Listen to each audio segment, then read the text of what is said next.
Channel में और एक वीडियो में। आज हम लोग पढ़ने वाले अंतर्राष्ट्रीय व्यापार। ये बहुत ही वीवीआई चैप्टर है भूगोल के।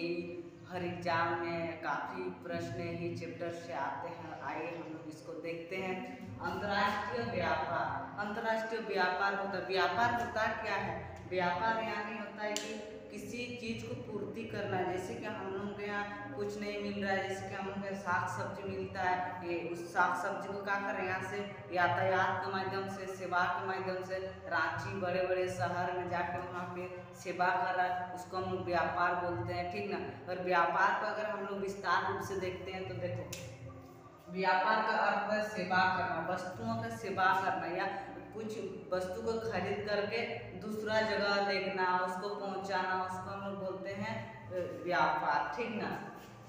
उसका मूल उद्देश्य क्या होता है कि कहीं खरीद क्रय और विक्रय, उसका मूल उद्देश्य। व्यापार का मूल उद्देश्य होता है क्रय और विक्रय। यह तीसरा क्रियाकलाप में आता है जो सेवा क्षेत्र है, ठीक ना। उसको बोलते हैं मतलब किसी चीज की आपूर्ति करना, मतलब किसी समाज का अगर कोई चीज नहीं मिल रहा है उसका जगह में तो उसको पहुंचाना, उसका हम क्या बोलते हैं, व्यापार बोलते हैं। अब व्यापार का हम जाने, अब अंतर्राष्ट्रीय क्या होता है? अंतर्राष्ट्रीय मतलब होता है दो अलग अलग देशों के बीच व्यापार का हम लोग बोलते हैं अंतर्राष्ट्रीय व्यापार। यानी जैसे कि अभी भारत और चीन के जो व्यापार थे वो रोक लग गया, क्योंकि कुछ कारणवश जैसे भारत और अमेरिका के बीच जो व्यापार चल रहा है, कोयला कोई क्या हुआ व्यापार, ऐसा कुछ चीज़ नहीं है भारत के पास, वो क्या कर रहा है, अमेरिका इसको सप्लाई कर रहा है, और जो कुछ भारत के पास है और जो अमेरिका के पास नहीं है उसको कौन सप्लाई कर रहा है, भारत। उसी को क्या बोलते हैं, अंतर्राष्ट्रीय व्यापार।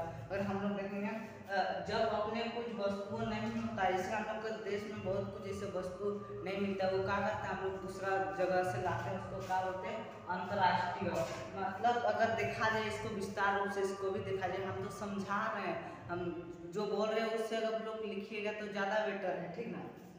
अंतर्राष्ट्रीय स्तर पर दो अलग अलग राष्ट्र मतलब देश, दो अलग अलग राष्ट्र मिलकर व्यापार करते हैं, उसको हम लोग क्या बोलते हैं, अंतर्राष्ट्रीय व्यापार।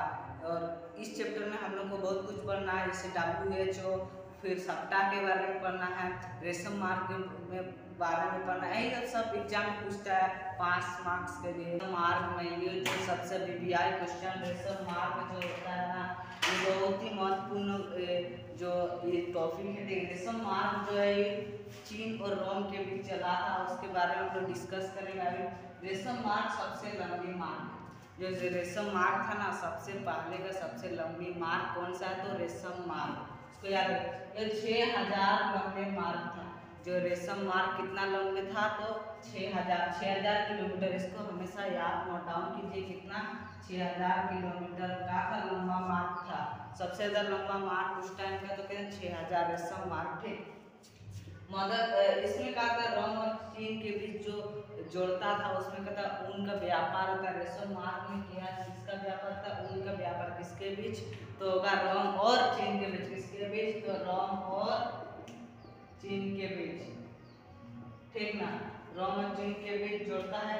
इसको इस ऊन का जो परिवहन था उसका बहुत ही कीमती था, और उसमें क्या था, चीन और रोम नहीं कर रहा था, उसमें हमारे मध्य एशिया के देश जैसे भारत हो गया, बहुत कुछ ऐसे देश था जिसके बीच क्या हो रहा था, व्यापार चल रहा था रेशम मार्ग का। लेकिन इसका जो जोड़ता है ना, वो है चीन और रोम, उसको याद रखिए।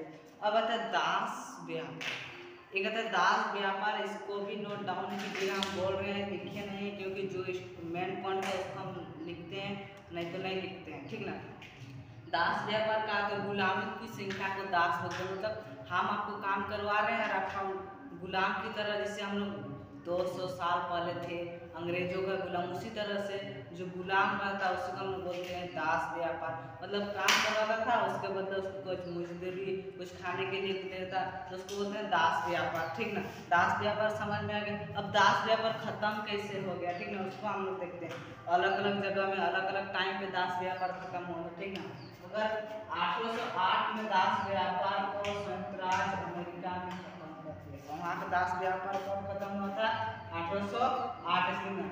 1807 ईस्वी में क्या होता है, ग्रेट ब्रिटेन का जो दास व्यापार था वो पूरा तरह से खत्म हो गया था। और डेनमार्क 1792 में दास प्रथा मतलब लोग दास लोग का बोले कि हम आप लोगों के गुलाम में नहीं रहेंगे, हम अपना खाएंगे सब कुछ। तो अपन तो जो हिंदी है ना इसको याद रखिएगा। और एक टॉपिक है WHO है, सप्ताह है, उसको भी हम लोग देखेंगे। और सब्सक्राइब कीजिएगा गाइस, क्योंकि मैं भी आप लोगों की तरह बच्चा